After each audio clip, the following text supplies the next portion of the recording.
Guys, I think we just found the next 50x altcoin realistically, and I'm super undershooting that. I believe that real world assets are going to be a big narrative in the next bull market. And as you'll see in this next protocol that we're about to cover in this video called Pendle Finance, is a protocol where its utility isn't dependent upon bull or bear markets. So in this video, we're going to break down what Pendle Finance is. We're going to break down what bond stripping is in the bond market, just to give you context. We're going to do a realistic price prediction. We're going to go through the team. We're going to go through the marketing. We're going to go through literally everything that they have. We're going to show you the yields you can get by using their platforms. At the end, we're going to do a technical analysis breakdown, talk about if we're buying it, show how it stacks up against ETH and Bitcoin to see what you're better off holding. And then at the very end, I'm going to do a yield farming deep dive and show you how you can accumulate Pendle at over 25% APY on Uniswap V3 so that you can accumulate it passively ahead of the next bull market so you can sell for higher profits. JT, how you doing, man? I'm pretty good, man. I'm pretty good. Look, Pendle Finance is one of those projects I like to think of like somewhat of a future blockchain. And when I think of a future blockchain, I think of blockchains or protocols that are going to be attractive to institutions.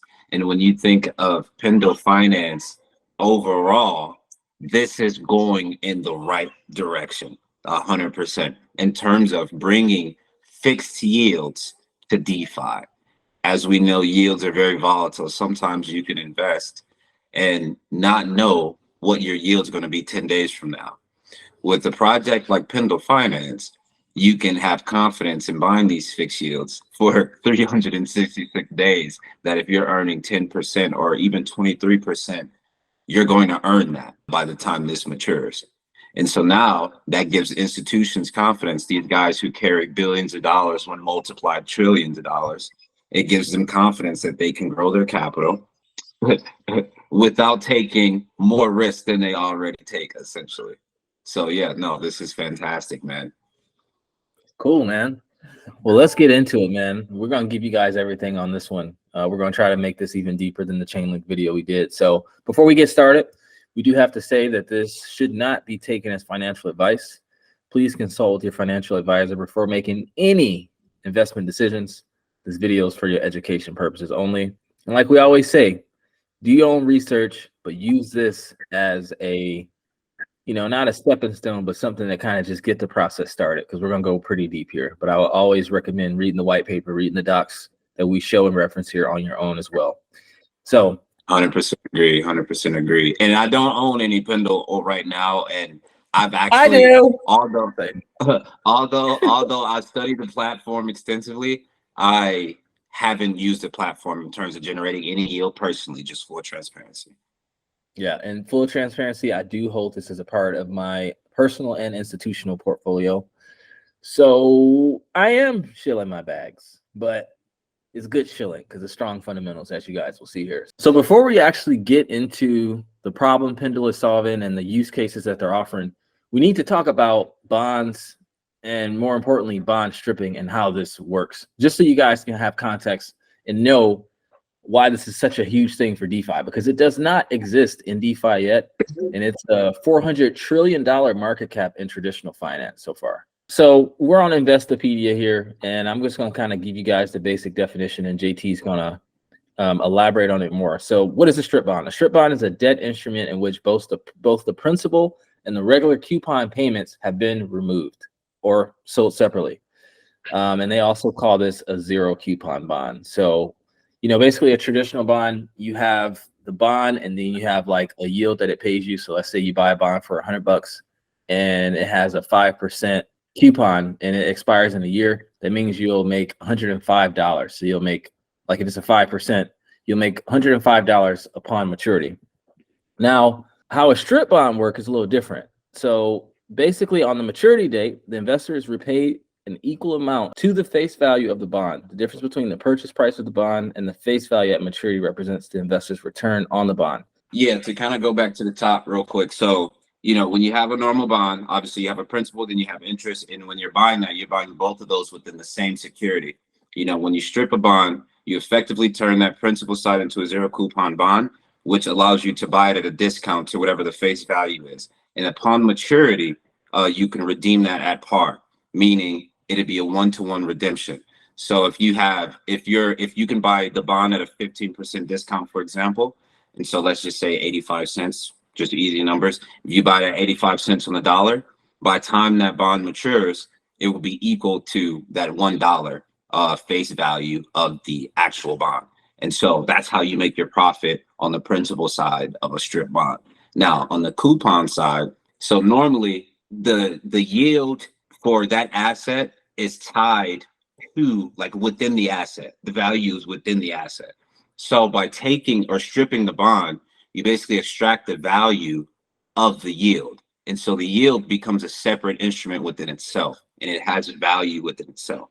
And so investors can buy the yield, and they can be long that yield. You know, they have different strategies for it, but they can buy the yield and profit from that yield going up. Or so that's like the general overview with like some some detail on bonds and strip bonds. And now that would probably be a good segue for what Pendle is actually. Yeah, quick thing before we like talk about what Pendle is. The main difference between like Pendle and like traditional bond stripping is that Pendle is a decentralized protocol. So bond stripping is a super centralized process. You have to go through these brokers. You have to talk to a lot of different institutions. So Pendle makes it more secure, more cost efficient, more time efficient, because you don't have to waste time going through all these brokers and relying on old settlement methods. And it also makes it more transparent. And then a revolutionary thing that they're doing is that in the traditional bond stripping world or industry, you can only speculate on the current yield. Now, Pendle Finance is allowing you to speculate on future yield. So they're not only bringing a $4 trillion market to Web3, but they're also adding a new component that will give institutional investors another means to generate returns, because most of the returns, or not most of the returns, most of the smart money is in the bond market, because it's a place where you can go to like buy something like US Treasuries, which is like out of anything you can get a yield on, you're most likely going to get your yield paid back on that, because it's basically coming from the Federal Reserve or the US government. Why go take risk buying a stock that can go down, or buying real estate when it can go down? Not to say that these aren't good investments, but the bond market is where most of the money is, because you can get fixed yield on things. And now Pendle is allowing you to be able to speculate not just on current yield, but future yield. It's going to be crazy. So yeah, and guys, this is very complex. So, you know, we're all wrapping our heads around this. So if there's any, don't feel any way about anything if you need to rewind it a bit to kind of hear it over again, because it takes some time to fully understand these concepts, especially something like Pendle, when it's, although something that existed for I don't know how long, it seems like forever, in TradFi markets, it's still something that with a little spin on it, it becomes all the more complex. And so, yeah, just feel free to rewind and listen to these explanations again if need be. So yeah, moving on. Go ahead, bro. Yeah, or drop a link in the comments. The last thing I would say before we jump into it deeply is, you know, with Pendle, the macro outlook is something that does well in bear markets and maybe markets that are consolidating, and it's something that doesn't do as relatively well in a bull market, because obviously risk appetite increases when things are going great. And so people would generally prefer to take risks and generate those higher yields on different protocols. But in a bear market, this is like a dream protocol, I'm not gonna lie, for the DeFi space, because of those fixed yields. Fixed yields change everything, bro. They really do. And the ability to hedge with going long yields, even though it's volatile. All right. Indubitably. All right. So let's talk about what Pendle is. So I'm just going to read like the summary, and it's three main parts of Pendle that we're going to dive into. So they offer permissionless yield trading while allowing users to tokenize and execute different yield management strategies. So they're basically making things more capital efficient for not just like retail yield farmers like you and I, but more importantly, institutional market makers, hedge funds, any kind of institution that's trying to generate a yield safely. So part of the reason it's more capital efficient is because of they have a built-in AMM, and also the LP tokens and YP tokens, they're traded within the same pool, which obviously it helps earn higher fees for the LPs as well. but also that increased the capital efficiency as well as limiting the IL or impermanent loss. Sorry. So Yeah. yes, the capital efficiency point. that's an important point because Yeah. it's turning the entire TradFi process of stripping bonds, and it's bringing that capital efficiency that really wasn't there previously. Yeah. So I know what he just said right now. It may be a little confusing to you guys, but we're going to talk about these. That's some of the things that he said is part of the three main parts of Pendle. So if you're confused, it's all Yeah, good. I'll let you. Yeah, sorry guys, I'll let you finish that explanation. We can go. So three main parts of Pendle. The first one is the yield tokenization, aka separating the PT, which stands for principal token, and the SY, which is standardized yield token.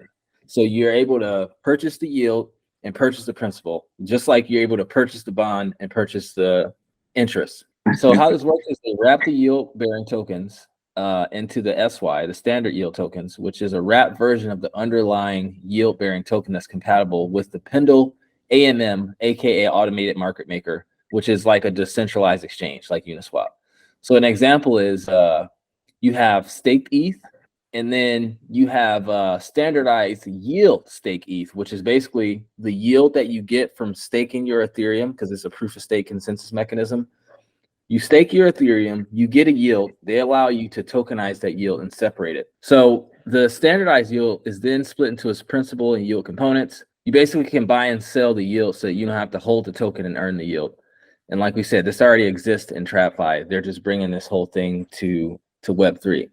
So you're going to be able to, through this process, you can earn a fixed yield on staked ETH. And again, this is double yielding, guys, because you have your Ethereum, your vanilla Ethereum, you deposit it onto, like, let's say someplace like Lido. Now you get your staked ETH that represents the ETH that you actually have. Just like you used to be able to deposit gold and get a dollar, that dollar used to represent your gold. Same concept here. And now you're able to take that staked ETH and provide it as liquidity on Pendle with regular ETH. So now, like JT was saying, you don't have to worry about impermanent loss, because normally when you provide liquidity on an AMM, you have to do, like, let's say Ethereum and USDC or Ethereum and Bitcoin, two assets, or an asset and a stable coin that doesn't move together. The staked ETH and the ETH is the same price. There may be some variances based on supply and demand, but for the most part, it's the same price. So fixed yield, you got long yield, which you're able to bet on stake ETH yield going up by purchasing more yield. And then, like we were just saying, you can earn more yield without additional risk by just providing liquidity with staked ETH and regular ETH. Yeah, so you can kind of look at the SY token or the standardized yield token as like a standard. So it's a standard for communication. So that way there's seamless like a movement for between each transaction. So it's basically the ERC 5115. That's an extension of ERC 20. So you can literally look at it like their communication standards. So there's seamless interaction between these different yield bearing assets, or between the Pendle protocol itself and this yield bearing asset. So yeah, that's fantastic there to have that standard. And another point on the tokenization. So the process of tokenization. So as you already mentioned, you know, they start off by taking that yield bearing asset, they wrap it into a standardized yield token, which becomes the standard for communication between the Pendle platform and the yield bearing asset itself. So it's right in the middle. Then by doing that, they're able to split the principal or PT token from the YT or yield token. And that's why, going back to earlier, they found a way to extract the value of yield on the blockchain, because now we're not talking about just TradFi bonds for the most part. Even though we use bonds as our favorite example, we're talking about any asset that bears a yield can have a yield tokenized on the Pendle platform. And so yeah, it allows you to extract that value. You tokenize the yield, and the yield itself comes with a value. And I think I mentioned that earlier as well. But you can see that, and I'm sure we'll get there. But let's say something is $100. The yield bearing asset, the component of it is $100. And so the yield or the principal will be worth, let's say, $95. And the yield is worth $5, for example. And so that's how those values extracted. So just to expound on that a little bit, but yeah, without moving too far ahead, I'll see where we're going with this. Before we go to the AMM, you made me think of one more thing that's actually important to add to that. So he said that you're going to be able to extract away the yield from any interest-bearing asset. So right now, like he said, we talked about bond stripping, but we're talking about staked ETH because, you know, it's early days of the blockchain. But eventually, through oracles and different means, some of which we talked about in our Chainlink video, traditional finance and blockchain technology is going to be able to talk to each other. One of them isn't going to replace the other one because they have systems that's been working for a while. So when he says you're going to be able to extract the yield from any interest-bearing asset, that's anything. Like think of a dividend-paying stock, being able to separate the yield from Apple stock and the actual yield that you get, and any other interest-paying assets. Like it's a big thing. You can't do that right now with stocks. It's only you can do it with bonds. So imagine you can do it with any asset. That's great. That has a yield. Bro. Yes, bro. And I was actually thinking about this. Like, it's not even okay. It's not in the TradFi space yet. And I don't even think we can buy it in the US. I'm pretty sure we can't use it. But anyway, but the fact that they're able to extract value from a yield of a protocol already in the space of crypto is also pretty insane within itself. The fact that, for example, if BlockFi was around and I was able to bet on that yield going down by going long a principal token, bro, I mean, I don't remember what we were saying during that time when they were paying like that 8.6% yield, but I remember at least knowing that eventually that's going to drop. I know we were all aware of that. And so just being able to make these bets, bro, it changes the game. And also it's like a defense mechanism for like fraudsters if they're on the platform, because people will weed out different protocols and say, hey, that yield, you're offering a 24% yield on this product. Some products, it just doesn't make sense. And so, hey, we know this yield is going to fall off a cliff. And so, bro, it'd probably be a ton of people going long for the downfall of the yield by buying PT tokens. And it will start to weed out the fraud within that network. So it's like almost an added layer of security for the industry as well. So, I mean, Pendle, they're doing their thing, man. I like it, man, a lot. I really do. Yeah. So the second pillar to Pendle is the AMM. And we kind of talked about this already. So we talked about how there's a principal token and a yield token that can be traded via Pendle's AMM. Now, the cool thing is that you don't really have to understand like AMMs to trade the principal token and the yield token. This is good because it eliminates confusion, right? Like the DEX just functions on the back end. So like a protocol like GMX, like the most successful protocols, blockchain protocols, whatever you want to call it, are going to be the protocols that are using the underlying blockchain technology, but you don't know that you're using them. Just like electricity, you don't have to know what's going on in your box. You just know light comes on. So basically, like GMX made it so that you buy GLP, you're automatically providing liquidity to leverage traders who want to borrow money to trade. Most traders lose, so that's where the yield comes from. But you don't have to take two pairs of assets, provide liquidity. You just buy GLP, boom. They're doing that same kind of thing in the sense that you can just trade the principal token and the yield token in a decentralized way. You don't have to understand how Uniswap works. You just go on there and you trade it. This is like a simple swap, and everything happens on the back end. And the confused mind says no. I feel like that's an important thing. Yeah. So the way they have their AMM structured, their automated market maker structured, it actually allows for more fee generation for the LP. And I think I mentioned this already earlier, but because they have, even though they're separate I don't want to say securities here. They're separate assets, the YP and the YT and the PT token, they're still traded or routed through the same pool.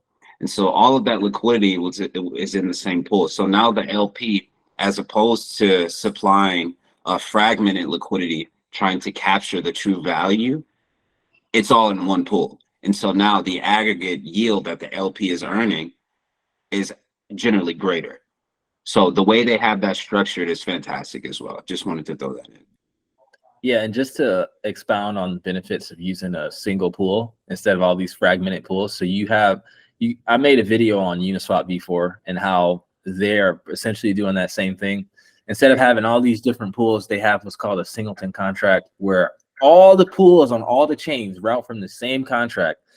And that's going to help with not just slippage, but lower the trading fees as well, because instead of like, let's say you want to go from Chainlink to Pendle, like a pair that doesn't have a lot of liquidity and one that people aren't really trading in a lot. So instead of you going from Chainlink to Pendle, because it's these fragmented liquidity pools, it's going to go from Link maybe to ETH, then from ETH to USDC, and then from USDC to Pendle, and then from Pendle to deposit it in your wallet. That's 4 different gas fees you have to pay versus it just going from Chainlink, routing it, grabbing some Pendle from over here, and then deposit it into your wallet. So that's really, really important. This is really important because like these institutions who are going to be using this, who are going to be trading millions of billions of dollars, they're not going to want to pay these extremely high fees like us retail investors do. Like you pay $100 for, you know, a fee because you're trading a couple thousand. Like, okay, but once you're trading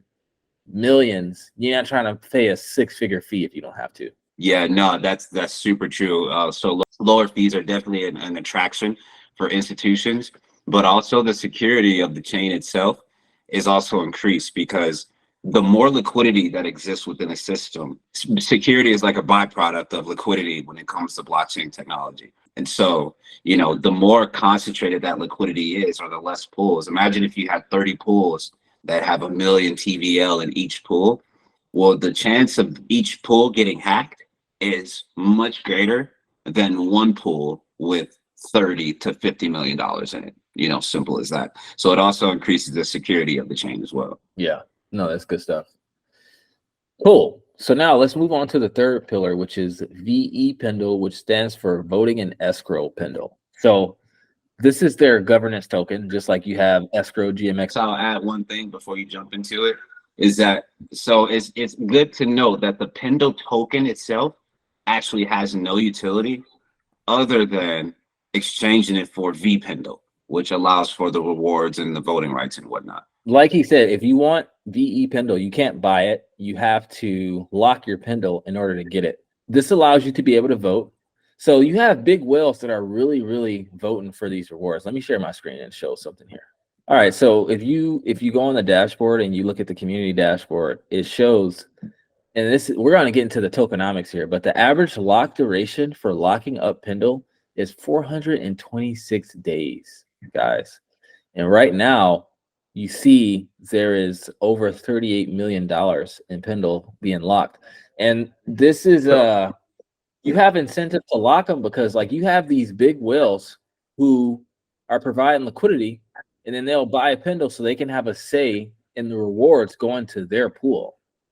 So real quick, also, I would like to add, so going back to that 426 days, so stripping an asset or bond actually doesn't make sense for short-term or short duration assets.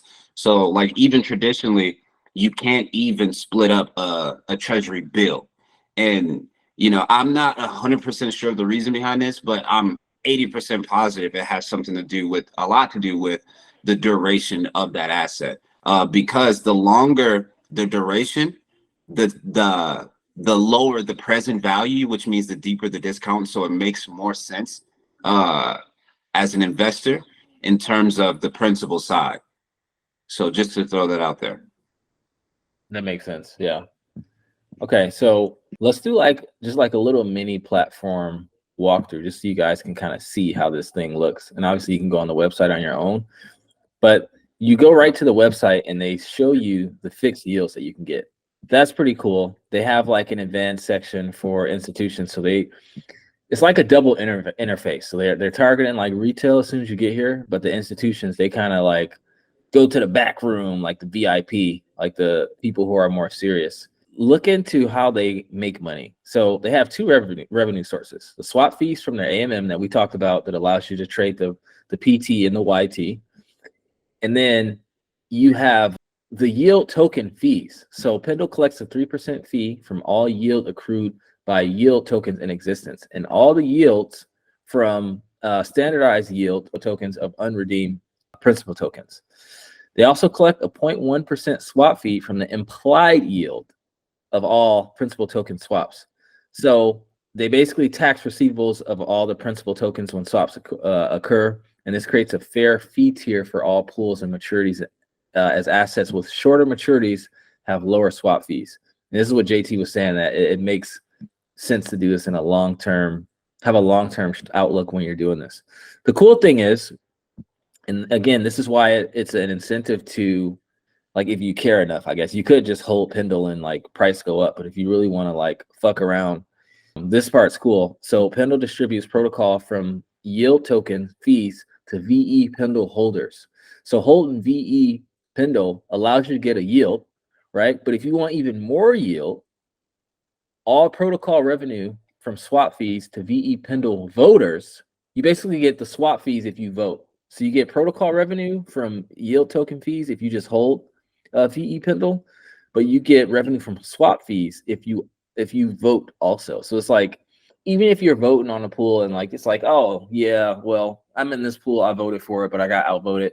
But fuck it, you still got paid some swap fees. So that's also cool. Yeah, no, V Pendle is definitely the incentive token, especially along everything with what you just said, along with up to, you know, the 2.5 or 250% boost that you could get on your yield by holding it. So you're talking about your yields could be upwards of 30-40% on said asset when you add in all the benefits or rewards you get from the actual holding the V Pendle token.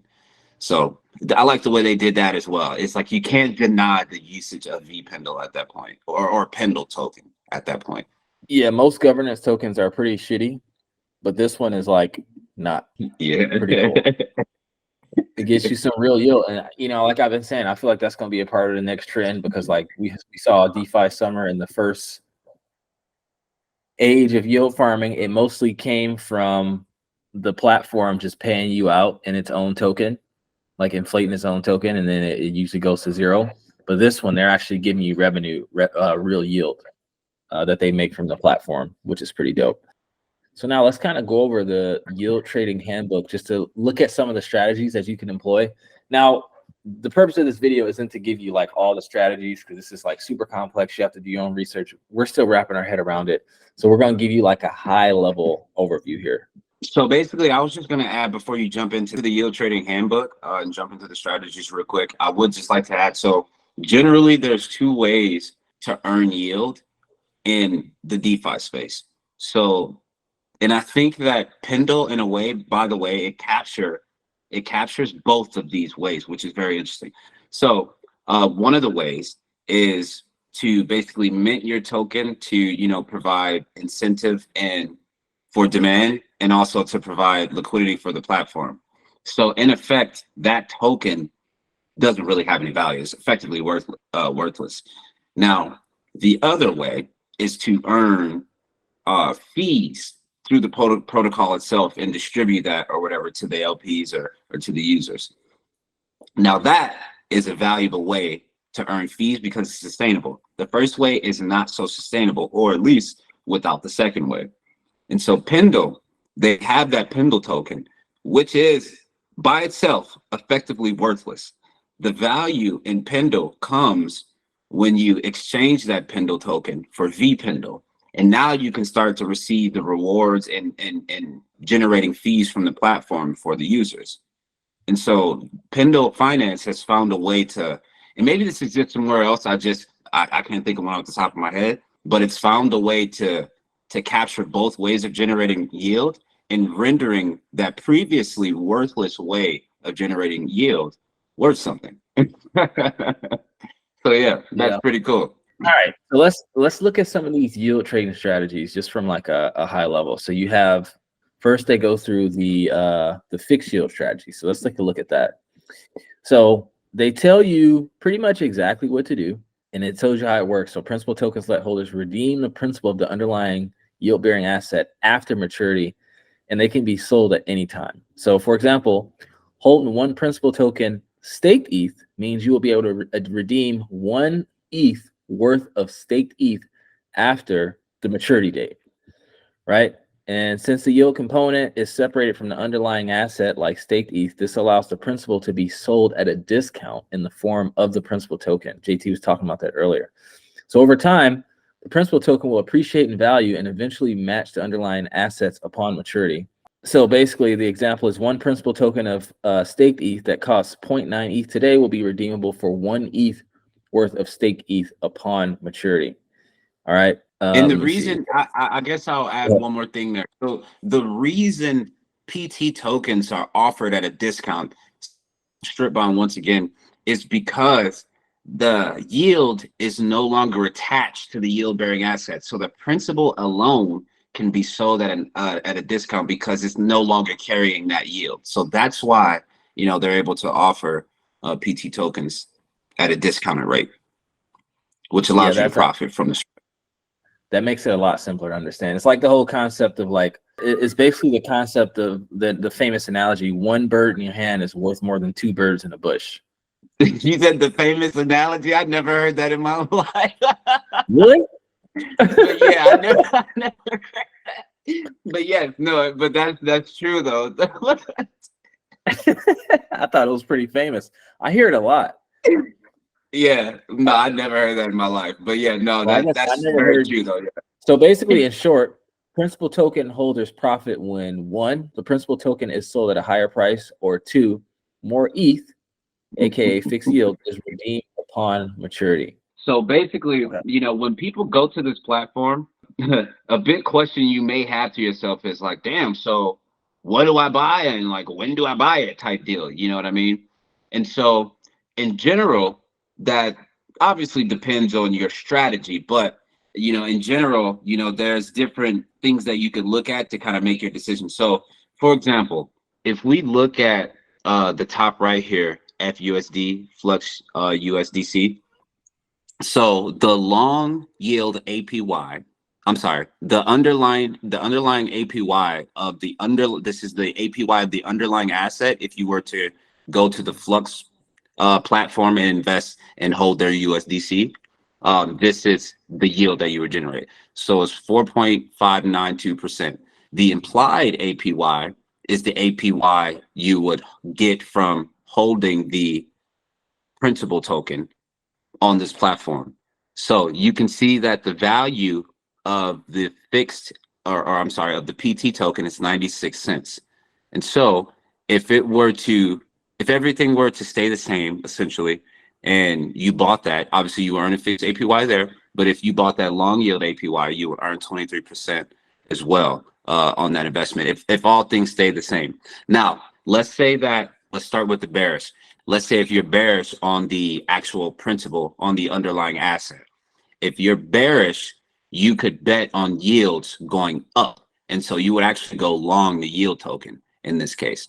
And if you're bullish in that the price of the underlying asset will go up, which means the APY will go down, well, it may be good to lock in a fixed APY on the principal by buying the PT token. So I hope that explanation makes sense. Like I said, this could be very like complex, but those are like good times to buy. So if you're bearish, it'd be good to buy the long yield APY. So it'd be good to be long the yield. If you're bullish, it'd be good to buy the principal because you lock in a fixed yield because you're betting that in the future, at some point, yields would fall within your contract duration, of course. So just to throw when to buy in there, essentially. Cool. All right, so now we're on the manual liquidity provision. It tells you to go to Pendle Pro, which was the screen we were just on, and that's for like more advanced investors. When you first go on the website, it gives you the fixed yield for everyday people. Doesn't require too much brain juice. Fixed yield on this, great, deposit, boom. This one, if you really want to get complex. So again, they tell you how it works, and this is the cool thing here. They show you how it's no impermanent loss. So yeah, so Pendle pools consist of principal tokens and their corresponding underlying asset. So for instance, the Pendle staked ETH pool has Pendle staked ETH paired against staked ETH, same price. Pendle principal tokens can be redeemed 1-for-1 for the underlying asset upon maturity. This means eventually all of the principal tokens staked ETH in the pool can be redeemed for the underlying asset, which is staked ETH in this case. Same mechanism applies to other pools as well. The way they're able to mitigate impermanent loss is because the built-in AMM automatically effectively moves to a tighter range of liquidity, which mitigates the amount of slippage that an LP could experience. And so that's how it basically mitigates that a permanent loss by constantly adjusting appropriately the range for liquidity for LPs that they're providing it in, essentially becoming more narrow as it gets closer to maturity date. And so that's how they're able to eventually equal that one-to-one value and redeem it at that one-to-one value. Yes, sir. So here at the bottom, they also give you what to look out for, liquidity providing with idle assets. So if you have yield-bearing assets, example, stake these, sitting idly in your wallet, you can consider providing liquidity on Pendle to earn additional yields on top with no IL risk. Which So I think is the easiest way to earn yield on the, I think in general, but on the Pendle platform, definitely been an LP. That's like the easiest way for sure. Yeah, definitely. And like, especially if you're an investor that doesn't have like hella time to allocate towards like your portfolio, you have a job or some other gig you're doing, you don't have to worry about impermanent loss, like your price going out of range. Like, you know, you're going to be making passive income no matter what. Yeah. So yeah, and this is like, they talk, like we went through this, this is where the yields are coming from. You can boost the APY with VE Pendle. So if you're bullish long-term on Pendle, you stake it to get VE Pendle. And even if you don't vote, like we said, you're still earning extra from just having VE Pendle that you can go claim whenever you want and sell for whatever. Yeah, we don't have to go through all of them. They talk about how to zap to provide liquidity, which is basically making it an easier step without like putting in a bunch of numbers. You can zap to long the principal token. They talk about that. We could talk a little bit about the long yield strategies here. So yield token lets holders receive all the yield generated by the underlying asset up until maturity, and it can be sold at any time. So having 5 yield token GLP means you will receive all the yield generated by 5 GLP until March 2024 or the expiration date. And GLP, we talked about that earlier. You buy GLP, you're automatically providing liquidity on GMX. So that's where the yield's coming from. Yeah, it gives you everything you need to know. Like, even in traditional bond stripping, you don't have the damn brokers and exchanges giving you all of this strategy information. You just have to know what you're doing when you get there. So they're giving you this too, which is really, really cool. Like they're really doing a lot here. Like you can tell that Granted, hey, I always want to keep this at the end of the day, I am a human, and I realize it's like, man, if they didn't have this stuff, the learning curve would be insane for people to just figure this out. So they kind of need it. You're in bond stripping already with all the VE and all this stuff, it will be crazy. Yeah. No, it's funny. Yeah. No, this is great. Now let's get into the tokenomics, because the thing with crypto is like, just because the protocol is good, it doesn't necessarily mean that there is incentive for the token to go up. But here, as we'll go through, tokenomics they're extremely well, especially for a protocol like this with a current market cap like this. Like, it's hard to find.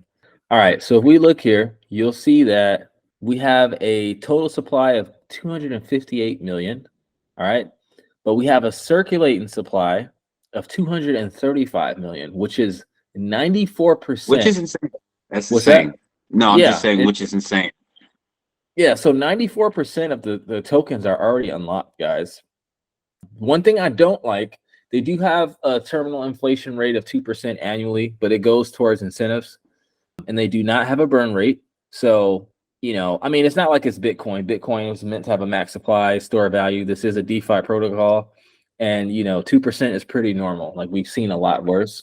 So that is one, I'm not going to say red flag, but one downturn or whatever you want to call it.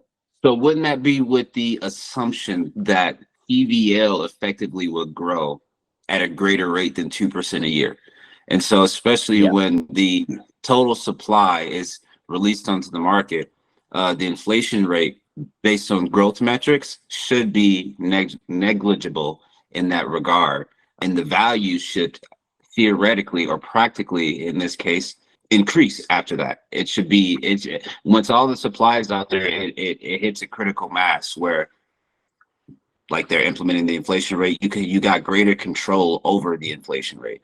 And so so that should be a bullish aspect. Yeah, so that's good stuff. So we already talked about the lockups, 426 days on average, $38 million locked right now for the next over the next year. So that's less selling pressure that can come onto the market. Let's talk about the token allocation. All right, so this is from October of 2022. Guys, this is huge. The team only got 5.7%, right? And the vesting period ended April of 2023. And also, they don't have a treasury, all right? Like you see Uniswap, they have this big treasury, and that probably keeps a lot of people from buying the token. Like protocols with large treasuries, while it is good to have savings and, you know, be able to do things with the tokens, I get that. But it's a double-edged sword, because if you know a protocol has a large treasury where all the tokens are already unlocked, smart money could be less likely to buy that token because they know that that treasury can sell tokens at any time. So the team, all of their tokens are already unlocked. That doesn't mean they still don't have some that they, you know, may not sell at some point, but it's only 5.7%. I've seen as high as 30-40% for the team. This is really good. 10% for incentives, 65% circulating, and then you have like the ecosystem fund. So it's just like, man, like with all of this stuff that we just went over, even the tokenomics are lining up. Most of all the tokens are unlocked. We don't have to worry about VCs coming on and dumping onto the market. And the market cap is still pretty low. Like the market cap's only fully diluted valuation is 246 million. So now let's kind of get into the price prediction, right? So in 2020, the market for strip bonds was around 1.5 trillion, right? And it's expected to be 2 trillion by 2025. If Pendle just captures 1% of the bond stripping industry, that would bring the market cap up to $15 billion. No, I'm just playing. But that would bring the market cap to $15 billion, which would bring the token here. Let me make sure I got this math right. Okay, that's a 66x. So for every $1 you invest, you can turn it into $66. I think this can realistically, like in a bull market, like when you go to like the top 10, top 20 coins, on average, it took 1,120 days for them to reach their all-time highs from wherever they started. And the average increase is 337,422% in the bull market. So we saw Bitcoin Cash all-time low $75, and the all-time high was 4,355 for a percentage increase of 5,701. We saw XRP at 0.0028 cents, and the high was $3.84 for 136,882% increase.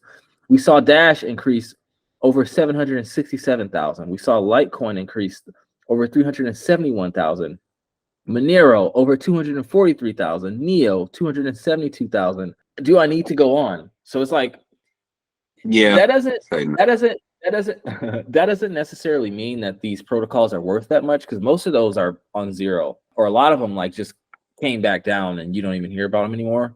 But with a protocol with actual value in the bull market, especially if this is the wave that institutions come on, it wouldn't, like, if we're looking at the top ones right now, and 18 billion right now for Solana in a bear market, 17 billion for Lido staked ETH, 12 billion for Cardano in a bear market. In a bull market, Pendle can easily hit 15 to 50 to even 100 billion. Like it's not out of the cards. And that's not to say that that's the value that they're producing, but like Warren Buffett said, in the short term, the market's a voting machine. In the long term, it's a weighing machine. So that whole irrational exuberance is gonna play in, and it's gonna be overvalued at some point. And yeah, I don't think 15 to 50 billion is out of the cards at all. And that's a 66 to 130x or something like that. Yeah. I would agree with that. I would agree with that long-term value, but specifically long-term, I think in the more shorter term, the value is actually going to come from the degen guys when they realize the type of optionality they have when it comes to trading yields under one roof. Like that within itself is valuable. So I think that's where a lot of the short-term demand is going to come from. And I also think is going to be carried out because I think people will also realize that, like I said, this is almost like a way to call out fraud projects if they're a yield bearing asset that is on the Pendle protocol, which I have to assume the amount of protocols that are within the Pendle protocol will continue to increase. And so you will get some that aren't necessarily the best actors. And like I said, you'll be able to bet on the value of their yields going down. And so, yeah, I think people will get that sense as well. And you'll get like these vigilante style market movements when it comes to that aspect. And I think very long term, this is obviously when they can actually trade US bonds illegally within the US to US persons, which I think we're still a very long way from, obviously. At that point, in my mind, if Pendle's still number one for this type of strategy, because they're going to have increased competition. Yeah, we're talking about trillions of dollars, man. So the market cap from here can be pretty intense. But I think just short term, that's really the only part I disagree on. Is like, I think the short term, maybe it's not even a disagreement. You just didn't say it. You know what I mean? But the short term value will definitely come from the degenerate fuckers. Yeah, we'll see. And that actually goes into our next thing. So it's like, if you look at their marketing, this isn't like a super sexy product. Like, we're talking about bond stripping. Hey, stripping is pretty sexy, man. Hey, that's true, huh? I was thinking about making a joke like that. That's actually funny. We're like, take let me clothes off, Bond. Imagine being in the bed with a Bond. Ooh, that should be nice. Hey, that motherfucker take the clothes off. I'm like, damn, you mature. Say no. I swear, talking about damn, you just got me 5%. Get over here, man. Yeah, it's sexy enough. They need to play on sex, man. Sex sells. Okay, maybe not. That might make your project fail, but yeah. Especially something like this, bro. Institutional investors be like, yeah, fuck it. Oh man. Fuck, man. All right. So Pendle Finance is actually like marketing to like large institutions. And they're not doing like marketing like you see. Like Chainlink is the best company that I've seen at like a not sexy product being marketable. But in industries like steel and bonds and logistics, you don't really see it's B2B. It's not B2C. So you're not going to see marketing from like consumers. So and as you've seen from like the Pendle that's already locked, like they have a lot of big players coming on here. And this is bond stripping. So even institutional investors who understand traditional bond stripping, allowing you to speculate on the current yield, once they figure out that they'll be able to speculate on future yield, I feel like that can just bring in billions alone. And if we go to DeFi Llama, right now they have $193 million locked into the protocol, right? And you guys got to keep in mind, we are in a bear market. This is like, and this is different, man. My bad to cut you off here, but I just want to keep putting things into perspective. Like when you see TVL on Pendle, it's different. Remember the average time frame in which assets are locked up. And so, like, if you think about that, it's different from most DeFi protocols where TVL could sync within a day. Now, I mean, theoretically, the same thing could happen on a Pendle, but the likelihood of it happening, because people are going in there expecting to hold these things into maturity, liquidity is a bit more stable in that regard. Yeah, and they're getting a piece of the revenue, and it's like more people start to deposit, that's more revenues that they'll make, which creates an even higher incentive for them to buy VE Pendle again after it matures. Yeah. So yeah, that's a good thing to note. Another thing that I really, really like is they have they have 6 different smart contract audits. Like you'll see top companies or top crypto projects, they'll have like 2 or 3. They have 6, and these audits are not cheap. So this shows that they really cares about security, which is super important in crypto, just in general. And I'm not going to go through all the audits, but there were things that, because it's not just getting an audit that you want to look for. You want to look for the flaws that the auditing firm pointed out, and then see them resubmit it with those bugs fixed. And that's what I saw when I went through all of these. And just the fact that they got 6, that says a lot. That's super important, because when you think about one of the main risks, it's actually a universal risk within DeFi. And that's smart contract failures or smart contract hacks or whatever it may be, any failure within the smart contract. So having those audits and by 6 different firms, that's pretty important, because it in a way at least it in a way mitigates the likelihood that you will be using a platform unknowingly when they have a high probability of a smart contract risk. So yeah, no, that's super fantastic. Just to add to your point there. Yeah. So let's go through a couple of the team members, because it don't matter how good the product is. If you don't have a team that can, push it out, it kind of doesn't matter. I'll take a good team over a not so good a product any day. So the founder and CEO, or co-founder and CEO of Pendle, is Tien Lee. Now you can go on his Twitter. I know it doesn't have a picture here, but he is doxed on Twitter, which is good.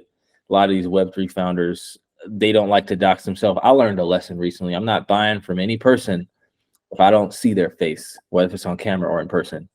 So anyway, Tien Lee, he's a software engineer and entrepreneur with over 10 years of experience in the blockchain industry. He was also on the founding team and former head of business development at Kyber Network, which was a decentralized liquidity network. They weren't the best, but still some good experience to have. So he has a pretty strong track record of success in the tech industry. He also has a vision to make the financial system more efficient and accessible. And just to talk about a little bit what he did at Kyber Network. He was responsible for developing and growing the business.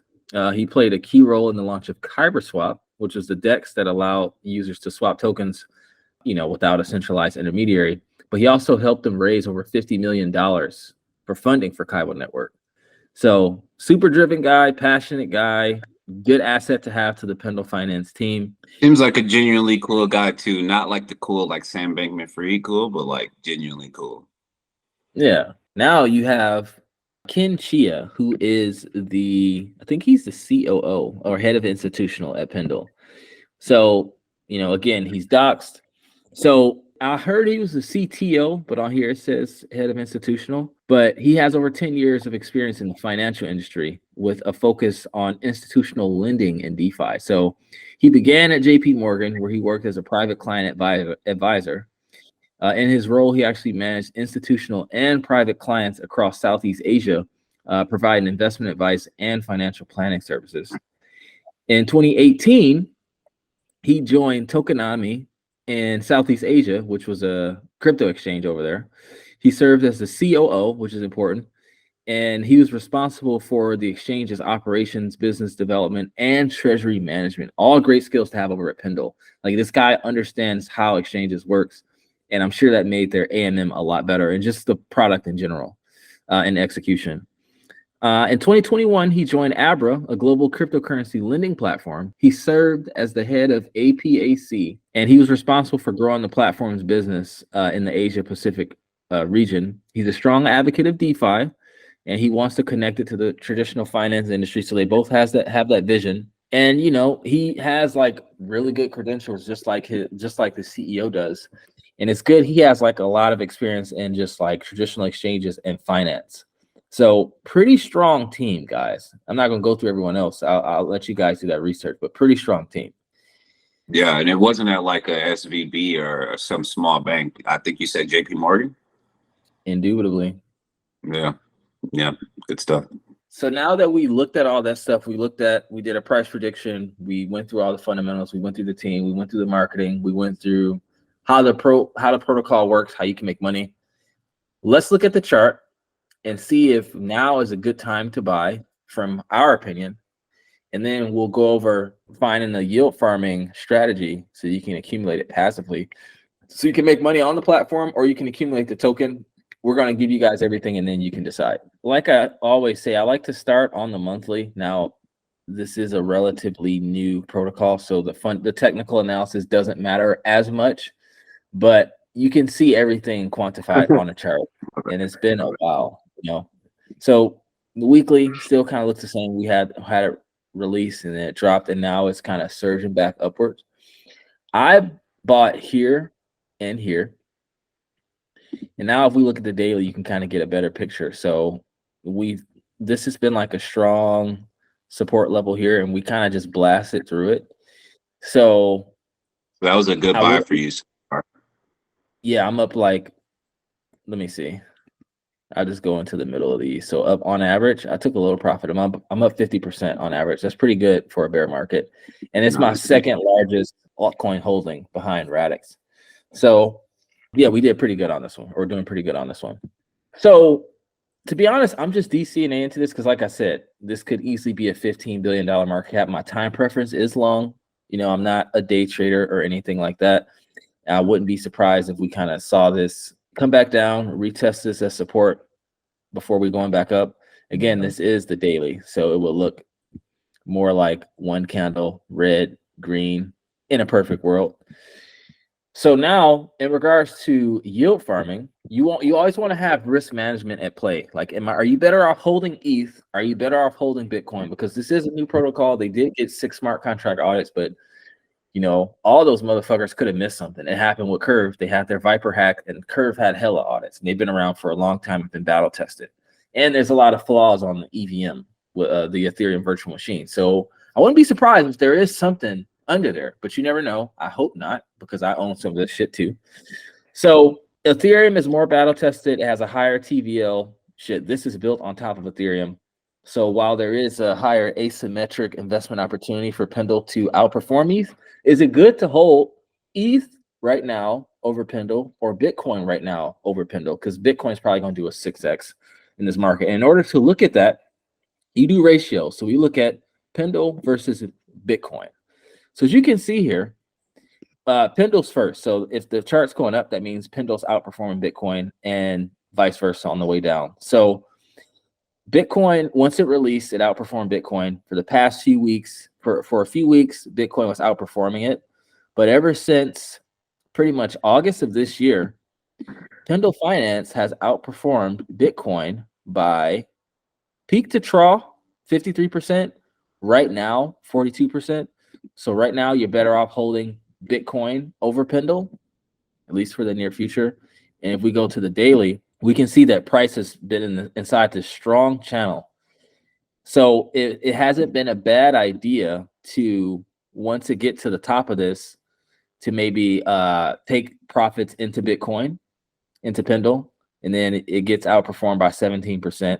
So right now we're kind of in the middle of this channel, but it's still going upward. So let's look at it compared to ETH. If we look at it compared to ETH, same exact thing. It's actually been outperforming ETH way more than it's been outperforming Bitcoin. So if we start here on the weekly, it's been outperforming. I don't know how this chart only goes back to March of 2023. So from peak to trough, Pendle outperformed ETH by 642%. And right now, 437%. Now, when it comes to yield farming, you might be asking yourself, well, do I want to pair it with Pendle and USDC or Pendle and ETH or Pendle and Bitcoin? It's not all about like, oh, what do I want to take profits in? Because it might not be a good pool for that. So like if we go on here, basically without doing all the saving you guys the time, because this video is already getting pretty long, the best liquidity you're going to get is through Pendle and ETH pools, not Pendle Bitcoin, not Pendle USDC. Like, and as you can see here, we're on ETH mainnet. There isn't even any Pendle USDC pools. They're all Pendle ETH or RNG Pendle. I'm not sure where RNG is. So one more thing, if you go on to CoinGecko and you type in Pendle, you can see what networks the Pendle token exists on, right? So you click this thing here, you see it's on BNB, Arbitrum, Avalanche, and Optimism. So you want to find like where's the best place to farm. So on ETH, right here, it gives you the total TVL when you add up all these pools. So on ETH, you have a TVL of 3.47 million with a volume of 448K. So remember that. If you go to Polygon and type in Pendle, nothing. If you go to BNB, type in Pendle, nothing. No one created a pool on BNB. If you want to do that, you can. You're essentially creating a market for people to trade there, but it's not guaranteed that they'll use it. Because if it's just you in the pool, it's probably going to be higher slippage. So let's go to where the most liquidity is, Arbitrum. So if you go on Arbitrum and you type in Pendle, remember on ETH, it was like 3.4 million with like 448K in volume. Now you might be thinking like, oh, the TVL is higher on ETH, so I probably want to provide liquidity on ETH. Well, no, you want to look at what's called the volume to TVL ratio. The higher the volume and the lower the TVL, the better. So this is actually better because while the TVL is lower at 2.2 million versus 3.4, the volume is higher. So for the less amount of liquidity that's in there, everyone's splitting a larger end of the pie. Okay. So if Pendle ETH is the best pool from a volume to TVL ratio perspective, I just put in a range here. I'm going to show you guys how you can predict or extrapolate what your yield might be. So if I go here, like it's been inside of this range for pretty much since June. It's been up and down. This is a pretty wide range. Sometimes I'll set up a wide one and then set up another one that's like more narrow. So from like here to here, and then another one that's really, really tight, and rebalance that one frequently. That's if you really want to get risky. But with this price action and how it's been, I mostly have a wider range because I'm just using it as a take profit strategy. So when it gets to the end of my range, I'm taking profits. But let's say you want to provide liquidity for this level here, the 0.00032058, and this one here. Now you go to builder metrics. I did a video on this where I interviewed the founder. Feel free to check that out. But you input your numbers here. So minimum is this number here, and the maximum is this number here. So for the past for the past 60 days, had you provided liquidity within that wide range, you could have been getting 25.3% APR. And since it's been booming for the last couple of days or the past few weeks, so the past 30 days, you could have been getting 30%. And this is a pretty wide range, and it gives you all the data here. This line is where price is right now. This is like what I call the liquidity mountain, and these are my ranges here. So the tighter your range is, the higher the APR. And a lot of times, like, I don't want to take profits into USDC. I want to take profits into ETH. So you can literally just use this as a take profit strategy and get paid passive income to sit in your limit order versus just holding the pendle and saying, hey, sell it when it gets to this price range. You can use a protocol like Pendle Finance, which I did a video on, where you can say, hey, once it hit this price, get me out of the pool, or once it hits this time, get me out of the pool. And it's one more metric that you can choose to get you out of the pool. But yeah, this is a way to accumulate it passively and take profits. And if you're thinking like, oh, let's just say you have a lot of Pendle and you want to take a lot of profits, this is all you do. You say, hey, when it gets here, take some out. When it gets here, take this amount out. When it gets here, take this amount out. So now when you're caught up in the craziness of the bull market, you don't have to think about it. You don't even need to be near your computer. You don't have to worry about if it goes up and nicks it and comes back down. You have these different tranches set up to where once it hits here, you're in 100% ETH. Once it hits here, you're in 100% ETH. And you don't do them from here to here, here to here, here to here. You make it from here to here. So then you will be holding 100% Pendle, 100% Pendle, or you're providing liquidity in 100% Pendle from here to here, providing liquidity in 100% Pendle from here to here. And as it goes from here and it's going up, not only are you generating fees, but the smart contract is buying ETH for you. And once it nicks your range, you're going to be in 100% ETH plus fees. You just got paid to sit in a limit order. And it's great. Oh, man. Yeah. Thanks for blessing us, man, with another great TA, bro. No, that was fantastic, man. That was a good breakdown.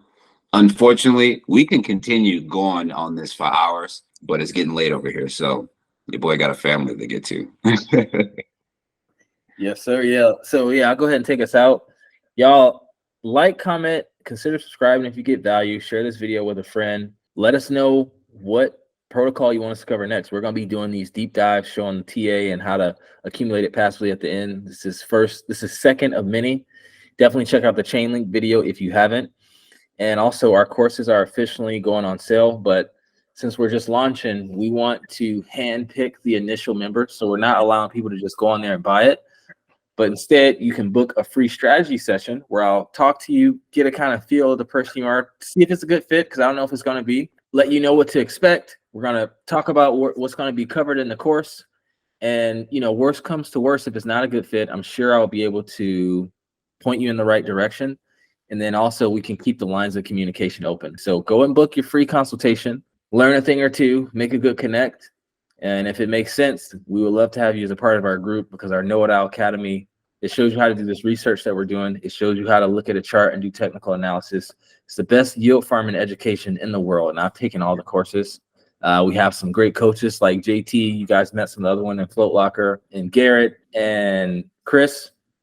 So with that, like I said, like, comment, subscribe, and I'll see you guys on the next video. Take care.